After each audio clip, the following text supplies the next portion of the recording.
roots. We the Smacks are very intentional about doing things together. We pray together. We even cook together. Yeah, that too. But most importantly, we're staying together.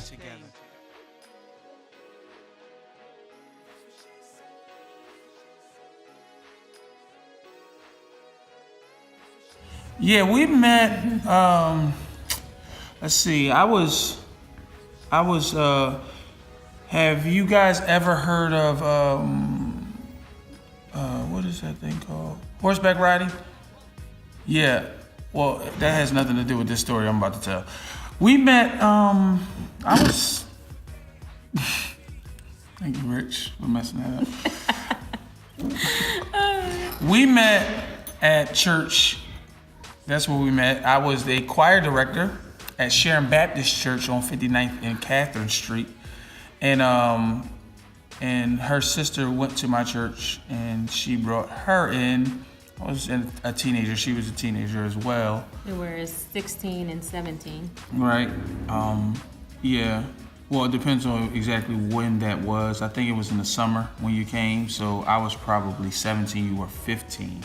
But who's counting? Anyway, and so my wife walked in the door and I really knew that she either was going to be my wife. I wasn't your wife at 15. Stay with me. Stay with me, daughter. She was either going to be my wife when she walked in the door. When I seen her, I saw my wife. That would be or true. My baby mom. I knew she was going to be one or the other. I didn't know either. She was hot in the trap. And she had a lot. Really? I'm sorry. Listen, if you want me to be me in the interview or you want me to be somebody else, I'm just going to tell you. I want you to be the filtered version. No, go ahead. Anywho, my sister wanted me to meet just, some kids that were my age and that were living for the Lord. So she brought me to the church, introduced me to a couple of the kids there. Ty was one of them.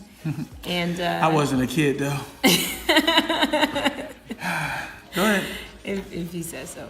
And yeah, so from then we just kept in touch all of those years. Never dated or anything like that. Yep. Until that one night. Yeah. That didn't sound right. Don't worry about it. I'll edit it out. That one night until that I had a bad breakup and I came to the studio. Outside. And he told me, you're horrible. Do you want me to go into all of that or cut it? Hey, listen, dude, tell your story. So I had a bad breakup, went to the studio where he was at, kind of was all sad and crying and told him what was happening. Tell him about my shoulders. I wasn't leaning on your shoulders. You were. They just were. My shoulders His were shoulders available. were available. Okay? She had tears, I had shoulders. I Y'all understand what I'm saying? Like, this happened. And he's like, no, this is not a good time, but I've been in love with you since we were 16. And I was crying like, what? Mm-hmm. And then eventually it got awkward for a second, and then we kind of started dating, and the rest is history. Now we don't have to stay in touch. Huh?